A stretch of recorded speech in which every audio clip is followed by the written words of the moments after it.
আসসালামু আলাইকুম।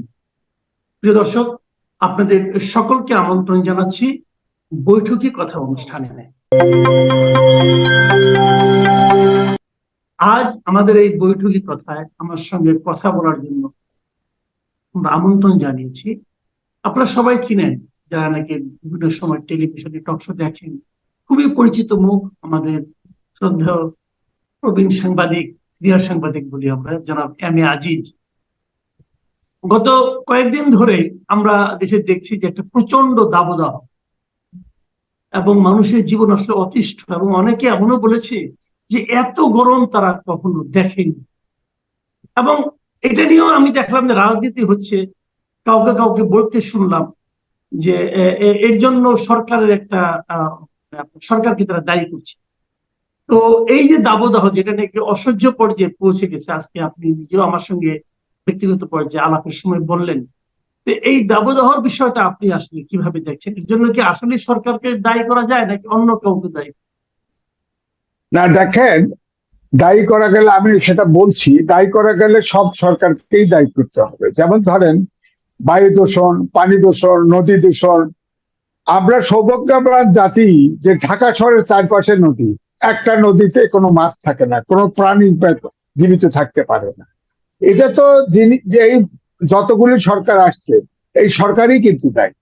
এখন আমার প্রশ্ন কিন্তু একটু ভিন্ন, যে এই যে গরম, এটা কিন্তু প্রকৃতি নিজেও প্রকৃতিকে কিন্তু এই উষ্ণ করছে, আর ম্যানমেডও হচ্ছে মানুষের। ধরেন উন্নত দেশগুলি যে আপনার যে বর্জ্য নিঃসরণ করছে, তাতে করে যে দূষণ হচ্ছে, হ্যাঁ, এটার জন্য অনন্ত দেশগুলি আপনার কিন্তু ফান্ড চায়, যে তোমরা, আমরা এই বায়ু দূষণের জন্য দায়ী না।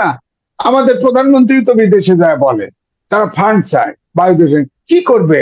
আপনার দেশে তো আপনি নদীই বাঁচাইতে পারেন না, আপনার রাস্তাঘাট ময়লা।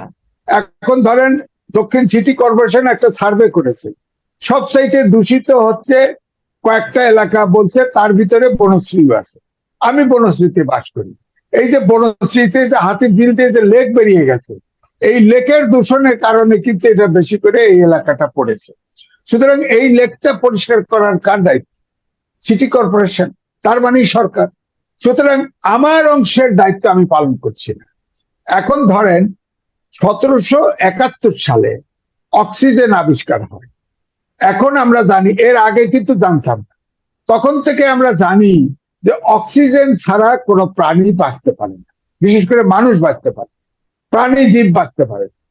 তো এখন ধরেন এই যে বায়ু দূষণ হচ্ছে, বায়ু দূষণে আপনি দেখেন জলীয় বাষ্প, carbon die oxide, methane, nitrous oxide এবং ওজোন নিঃসরণ হচ্ছে। আরো যে কিছু নিঃসরণ হচ্ছে না, এটা কি করে আমরা জানবো?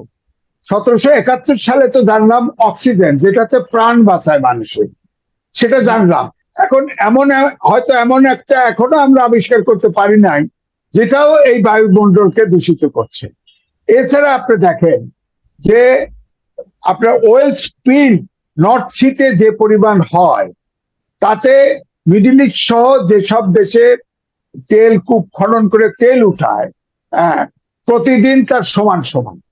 এছাড়া ধরেন আগ্নেয়গিরি আছে, পাহাড় পর্বত ধস, এই যে হিমালয় পর্বতের বরফ গলে যাচ্ছে, নদী সমুদ্রের গতিপথ পরিবর্তন, ভাঙন, বুশফায়ার, অনেক কিছুই আছে। এগুলো তো প্রকৃতি নিজে নিজেই ঘটাচ্ছে। হ্যাঁ, সুতরাং প্রকৃতিও এটাকে হ্যান্ডেল করবেন কিভাবে?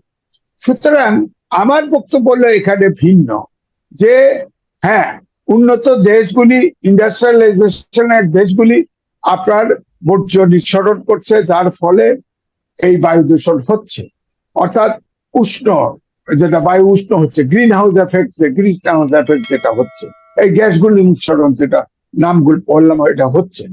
কিন্তু আমার বক্তব্য যে যার যার দেশে যতটুকু সম্ভব, আমরা তো অনেক উন্নয়ন প্রকল্প করছি, হ্যাঁ, মেগা প্রকল্প করছি, মেগা দুর্নীতি হচ্ছে।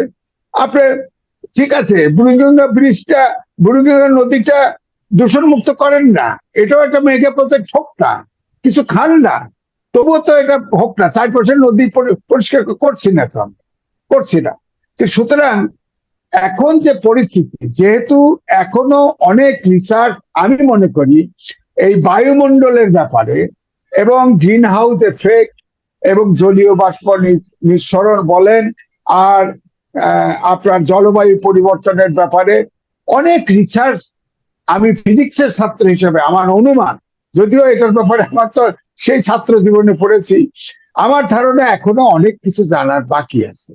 এখন আমাদেরকে আমি আর কি জিনিস জানতে চাচ্ছি, এটা একটু কাকতালীয় মনে হতে পারে অথবা একটা হালকা প্রশ্ন আপনার কাছে মনে হয়। এটা হলো অনেকে ফান করেও বলছেন যে আমাদের দুই সিটি কর্পোরেশনের মধ্যে ঢাকা উত্তরে গত বছর একজন হিট অফিসার নিয়োগ করা, তো যেবার হিট অফিসার নিয়োগ করা হল উনি নিয়োগ করার পরই এবার গরম একটু সর্বোচ্চ গরম মনে হচ্ছে। তো এই যে এই ধরনের কোনো সম্পর্ক নেই, তবুও আমি কি একটু জানতে চাইতে পারি না যে আপনার কি মনে হয় যে হিট অফিসার নিয়োগের পর গত 1 বছরে তিনি তেমন কোনো কাজ করেছেন? আমি উদাহরণ দিচ্ছি, হিট অফিসার উত্তরের মেয়রের মেয়ে, তিনি হিট অফিসার। এবারের গরমে তিনি বলেছেন যে সবাই ছাতা ব্যাগে করে নিয়ে চলাফেরা করবেন। তিনি তো পরামর্শ দিয়েছেন ফ্যান ফ্যান সরি ছাতা না, ফ্যান আপনার সাথে করে নিয়ে ঘুরবেন, অর্থাৎ ছোট ছোট হ্যান্ড ফ্যান পাওয়া যায়, এটা নিয়ে বাতাস দিবে। এটা তো হিট অফিসার বলেছে। আপনি ফ্যান নিয়ে নিয়ে রাস্তায় ঘোরেন, সমস্যা কি? হ্যাঁ, ওটা তো চলছে। এটা আসলে এগুলি হচ্ছে সমস্যা। আজকে একটা নিউজ দেখলাম যে উত্তর সিটি কর্পোরেশনের চিফ অফিসারের অফিসে আপনার 3,600 টাকা কেজি দরে বিস্কিট কেনা, বিস্কিট খাওয়া হয়, এবং এইটা এই গুলশান এক মার্কেট থেকে কেনা হয়। সেই দোকানের রিসিপ্ট সহ আপনার অনলাইনে পাওয়া গেল, যেমন দাম রিসিপ্ট সহ। তো বলেন তো দেখি, গরমে মানুষ পারে না, উনি চিফ অফিসার সাহেবের অফিসে আপনি গেলেও পাবেন, হয়তো আমি গেলেও এক টুকরা পাইতে পারি, 3,600 টাকায় বিস্কিট কেজি। আপনি বলেন তো দেখি কতটা, এটি কোথায় পাওয়া যাবে বিস্কিট, এই বিস্কিট কোথায় আবিষ্কার হয়? আমি একবার অনলাইনে দেখেছিলাম যে আমাদের দেশে নয়, বিদেশে আবিষ্কার হয়েছে এই যে আমরা যেসব রান্না করার সময় যেসব আপনার খাই, মশলা খাই, মশলা স্পাইসেস, এটার ভিতরে অধিকাংশই কিন্তু ঔষধি গুণাগুণ আছে।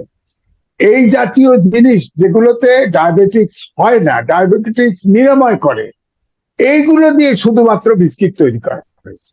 কিন্তু এই বিস্কিট কোথায় হলো খুঁজে পাওয়া যায় না। এই বিস্কিট আমিও কিনতাম, দাম বেশি হলেও আমি কিনতাম, কিন্তু এই বিস্কিট ওনারা যদি এইরকম বিস্কিট বাংলাদেশে পেয়ে থাকেন ভালো কথা, সেটার দাম বেশি পড়তেই পারে। কিন্তু দেখা গেল যে প্রথম আলোর নিউজে বোধহয় এটা দেখলাম না, কোন মানব জমিনে, তারা কিন্তু ওই মার্কেটে ওই দোকানে গিয়ে জিজ্ঞেস করেছে, সেখানে এই দামে কোনো বিস্কিট নেই, পাওয়া যায় না, কিন্তু স্লিপ আছে, স্লিপ ছেপে দিচ্ছে, বুঝছেন? এই যে তেলেসমাতি কাণ্ড।